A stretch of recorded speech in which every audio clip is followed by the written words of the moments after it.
मेरी मुलाकात भाई से हुई है साल पहले। कुछ नहीं होगा, काम आसानी से हो जाएगा, किसी को पता नहीं चलेगा। जो टीम मैंने तैयार की है वो कह रही है कि अब हमने ये काम करना ही करना, तुम करो या ना करो। आपने वो सवाल नहीं ना उनसे ये किया कि अगर उसकी माली हालत ख़राब थी तो आप उसको फाइनेंशियली सपोर्ट कर सकते थे। तो अब देख लें कि वो किधर का मुकदमा किधर ट्रेस हुआ जाके, और रिकवरी भी हो गई और मज़ीद रिकवरी बकाया है।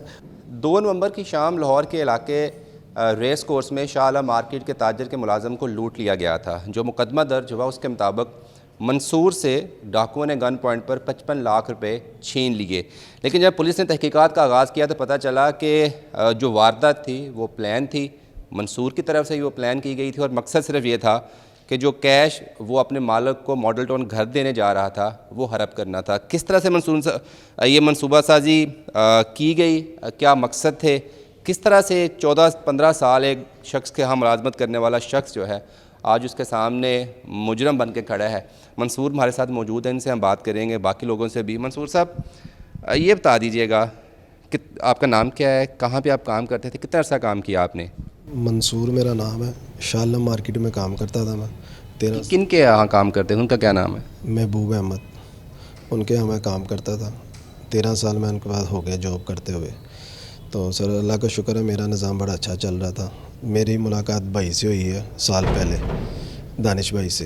तो इनके हालात कुछ ख़राब थे तो ये मेरे पास बैठना शुरू किया इन्होंने। तो इसी असना में प्लान बनना शुरू हुआ है। तो इन्होंने कहा जी कि इस तरह हम ये प्लान करते हैं तो कुछ नहीं होगा, काम आसानी से हो जाएगा, किसी को पता नहीं चलेगा।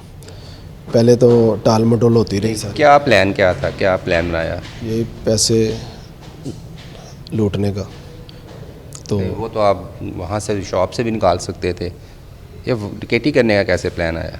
शॉप से कैसे मैं निकाल सकता था? मैं तो इस तरह ही, इन्होंने कहा कि इस तरह आप लेके निकलोगे, देने जाओगे तो हम रास्ते में ये प्लान कर लेंगे तो ये डकैती की वारदात हो जाएगी। तो इस मंसूबे को काफ़ी दफ़ा ख़त्म करने की कोशिश की और ख़त्म कर भी दिया था। तो लेकिन ये भाई मेरे पास आते थे, ये कहते थे यार वो जो टीम मैंने तैयार की है वो कह रही है कि अब हमने ये काम करना ही करना, तुम करो या ना करो। तो काफ़ी ज़्यादा थ्रेट्स थी उस दौरान मुझे, जिसकी वजह से इस काम के पीछे फिर चल गए तो ये इंजाम दिया। और अच्छा, उस दिन जिस रात शाम आपने किया उस दिन क्या हुआ था? कितने पैसे थे, कहाँ से लेके आ रहे थे? पैसे मार्केट से इकट्ठे किए थे। इकट्ठे करने के बाद दो या 3 दिन की गराई थी, वो इकट्ठी करने के बाद वो जो मेरे सीनियर है वसीम साहब, तो वो मुझे बताते हैं कि देने जाने हैं कि नहीं देने जाने।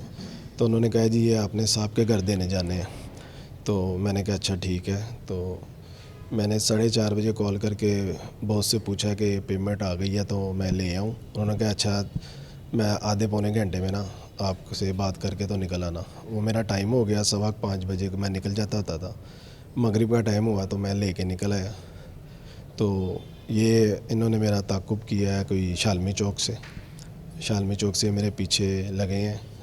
तो आगे नहर पे जाके ये वकूआ हो गया। और जब ये वकूआ हुआ है तो ये मेरे पास आया है। तो तब भी मैं डर गया हुआ था, तो मैंने इसको मना तब भी किया कि यार ना करो, तुम्हारी मेहरबानी, छोड़ दो, यहीं पे ख़त्म कर दो। लेकिन इसने फिर मुझसे वो शापर छीना और फिर लेके चला गया। अच्छा चले, आपकी बात अगर सच मान भी जाए कि आप डर गए थे, आपका ज़हन बदल गया था, तो आप पुलिस को तब बता सकते थे, उसके बाद बता सकते थे, उसके बाद बता सकते थे? बिल्कुल बता सकता था, लेकिन उस टाइम भी मैं इतना डर चुका था कि अब मैं इनको क्या बताऊँ, मैं अब बता के किस तरफ जा सकता हूँ। मैं इतना कि मैं डर गया था। मौके पर आए थे, मेरे ऑनर्स भी आए थे, उन्होंने भी कहा अगर तुम इस प्लान में शामिल हो तो बता दो, तुम्हारा इधर ही मसला हल हो जाएगा। लेकिन मैं इतना डर चुका था कि अब मैं क्या करूं, किस मुंह से इनको बताऊं। बेसिकली आपने एक दोस्त की मदद के लिए किया। क्या नाम है आपका? दानिश मलिक। अगर उसकी सज़ा तुम्हें मिल जाए तो ले लोगे? समझा नहीं। उसकी सज़ा अगर तुम्हें भी हो जाए, दोनों बंदों की सज़ा आप ले लोगे? सर बात यह है कि जुर्म तो हुआ है यार उसने तुम्हारे लिए कहता है कि मैंने तुम्हारे लिए किया है। सुने देखें, अभी तो जिस हम मुकाम पे खड़े हैं ना, वो तो ऐसे है कि अब वो मुझे कहें या मैं उसको कहूँ तो इसका जो है ना ये ब्लेम गेम ही है। कि हम एक दूसरे पे सिर्फ ब्लेम कर सकते हैं, इसका फ़ायदा कोई नहीं है। जो सच है वो तो सच ही होता है। अगर वो मुद्दई कह दे कि जी हाँ भाई तुम्हें माफ़ कर देता हूँ बाकियों के नहीं, सर तो खुश हो?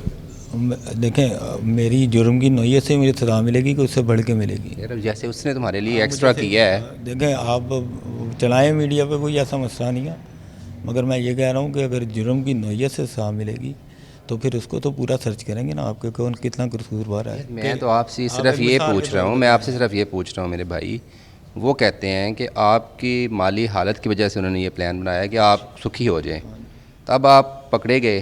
तो अगर आपका दोस्त निकल जाता है इस मुसीबत से और आप कह सकते हैं कि मुद्दई को यार मुझे सज़ा दे दें। आपने वो सवाल नहीं ना उनसे ये किया कि अगर उसकी माली हालत ख़राब थी तो आप उसको फाइनेंशियली सपोर्ट कर सकते थे। आपने ये सवाल नहीं उनसे किया, आपने वो चीज़ उठा ली कि जो आपको सूट करती है। माइंड ना कीजिएगा। नहीं नहीं, मैंने तो उनके सामने पूछा है भाईजान। वो कहते हैं कि आप मुझे पैसे भी दे सकते थे। सर मेरे पास होते तो मैं ज़रूर हेल्प करता, जितनी मैं कर सकता था वो मैं दिन ब दिन करता था। उसके अलावा मेरे पास अगर होते एक्स्ट्रा तो मैं ज़रूर कर देता। तो अच्छा, आपको कैसे पता था यार कि ऐसे वारदात हो सकती है, ये बंदे हो सकते हैं? कोई पहले किसी वारदात में शामिल थे या सुना था किसी से, या बैठना उठना कैसे पता हुआ? ये ताली बत्ती दोनों हाथों से एक्चुअली हुआ ऐसे था कि देखें, जब ये मीडिया वाले बाहर आए हैं तो हमें पता चला ना आए हैं, हमें तो अंदर बैठे कुछ नहीं पता था कि आप बाहर ना। जब एक ट्रांजैक्शन हो रही है तो उससे पता चला ना कि हो रही है, यहाँ एक जा रहा है। सबसे फर्स्ट ऑफ ऑल तो ये है कि आप ये देखें कि मुझे एक चीज़ कन्वे की गई कि ये काम हो रहा है, ठीक है। तो मुझे वो पता चला, ठीक है जी। उसके बाद ये है कि मैं इस काम में अगर आज ये कहूँ कि मैंने नहीं या मैं नहीं शामिल हूँ तो वो तो अब वो तो प्रूव है, वो तो खड़े हैं जो। ठीक हो गया भाईजान, आपके भी माली हालात बेहतर हो गए अब? सर जी मुझे तो, मैं तो 2-3 बार कमाने वाला आदमी था, अच्छी भली ज़िंदगी जा रही थी। एक मेरी बच्ची, एक बीवी, मेरी बीवी का एक्सीडेंट हो गया था कमर। अच्छा, किस तरह से शामिल आ गए? ये तो मसायब हर किसी के हैं कुछ ना कुछ। मैं इन दोनों को नहीं जानता था भाई, वो ज़ुबैर भाई को बस जानता था, मोहल्लेदार था। मैं मोहल्ले में काम करता था इनके साथ ही कितना फलां हिस्सा मिलना था आपको अगर पकड़े ना जाते? बल्कि हिस्सा तो मिल गया होगा। भाई ने जो दिया 10 लाख कितने दिए, 10 दिया इन्होंने, मैंने रख लिया। मैंने कोई इनसे डिमांड नहीं की कि आप इतने दो या उतने यानी कि दो। आपने 5 ने 10-10 लाख लेना था। भाईजान आपको कितना हिस्सा मिलना था? मुझे भी सर 10 लाख ही मिलना था। 10 लाख। क्या करते हैं आप वैसे? मैं करीम पर गाड़ी चलाता हूँ सर। तो आप इज्जत से एक रोज़ हलाल रिज़्क कमा रहे थे, वो बेहतर नहीं था? नहीं, अब वो लाइसेंस का इशू बना हुआ था सर। यानी कि अगर तो किसी के पास लाइसेंस ना हो तो वो फिर वारदात कर ले, कोई मसला नहीं है। आप क्या करते थे भाई? मैं सर जूती का काम करता था पर। ठीक है, तो वहाँ से रिज़्क कमा नहीं रहे थे? जिस वक्त कमा रहा था, शुक्र अल्लाह का। तो फिर क्यों इनके बातों में आ गए? सब कुछ लालच आ गई थी दिल में। ठीक है, तो अभी जो 10 लाख मिले थे वो तो पुलिस ने वापस ले लिए। 10 नहीं मिला था, 4 मिला था मुझे। तो आपको क्यों 4 मिला था? तो वो इन्होंने दिया था। कि पहले डिसाइड नहीं हुआ था कि इतने इतने पैसे हैं, इतने कुल पैसे होंगे? तो अभी क्या फ्यूचर में आपको क्या लगता है? तो फ्यूचर तो ख़राब हो गया हमारा, गलती कर बैठे हैं। ठीक है, तो अगर कोई माफ़ी मिले तो बाहर निकल के फिर क्या करोगे? नेकी के रास्ते पे चलेंगे, अच्छी कमाई करेंगे, नेक कमाई। इन कामों में नहीं पड़ेंगे दोबारा से। बहुत शुक्रिया। आपने गुफ्तगू सुनी अमल ज़मान की। उनका कहना है कि एक दोस्त की माली मदद के लिए, लेकिन इसमें एक केस में ट्विस्ट ये भी है कि ये जो वारदात थी ये रेस कोर्स के इलाके में हुई थी, लेकिन इनको पकड़ा है गुलशन इकबाल वालों ने। किस तरह से ये इनके हथे चढ़े, ये SHO साहब हैं और उनकी टीम, उनसे हम जानते हैं। DSP साहब भी हमारे साथ मौजूद हैं, SHO भी है, उमर भी है जो कि इस केस का तफ्तीशी है। आतिफ साहब, मोस्टली लोग पुलिस वाले जो होते हैं वो जान छुड़ाते हैं कि दूसरा केस हमारे गले ना पड़ जाए। तो ये तो रेस कोर्स कहाँ पे और गुलशन इकबाल कहाँ पे? किस तरह से आपने ये ट्रेस आउट किया? बिस्मिल्लाहिर्रहमानिर्रहीम। ये इस तरह है कि ये जो क्राइम कंट्रोल करने में या क्राइम को ट्रेस करने में ये कोई हदूद नहीं है हमारी। ये तो सिर्फ इलाके के हिसाब से जो थाना जात होते हैं ये उसी तरह होता है। क्राइम को पकड़ने में कोई ऐसी बात नहीं होती है। ये इसी तरह कमर के पास इंफॉर्मेशन आई कि एक लड़का है किसी जगह पे कि उसके माली हालात बड़े ख़राब थे, लेकिन आजकल वो बहुत ऊंची हवाओं में, दिनों में 2-4 दिनों में इन्होंने मुझसे मशवरा किया। मैंने कहा यार इस तरह काफ़ी हम लोगों ने केस ट्रेस किए, आप ऐसा करें कि इसको फौरी तौर पे ना एक स्पेशल टीम तश्कील दें और उसके ऊपर जाकर ना फौरी काम करवाएं। खैर इसने उम्र जो है हमारा यंग मतलब टैलेंट है, इसके ज़िम्मे लगाया। इसने जाके पहले रैकी शैकी की, रैकी करके उसको वॉच किया, वॉच करने के बाद कोई 1-2 दिन लगाए, उसके बाद फिर उसे पिक कर लिया। मेरे ये साथ अटैच रहे।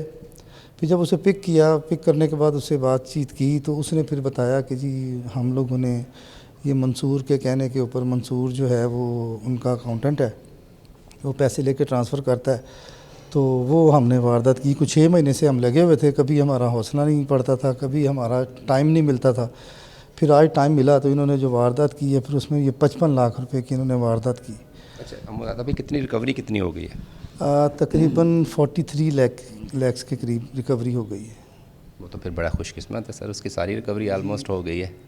हाँ जी, नहीं मैं मिला हूँ उनसे, वो उनके हक हलाल के पैसे हैं, तकरीबन हर महीने में वो उम्रा करते हैं, नेक आदमी हैं, उनको ये यकीन था कि मेरे पैसे कहीं भी नहीं जाएंगे।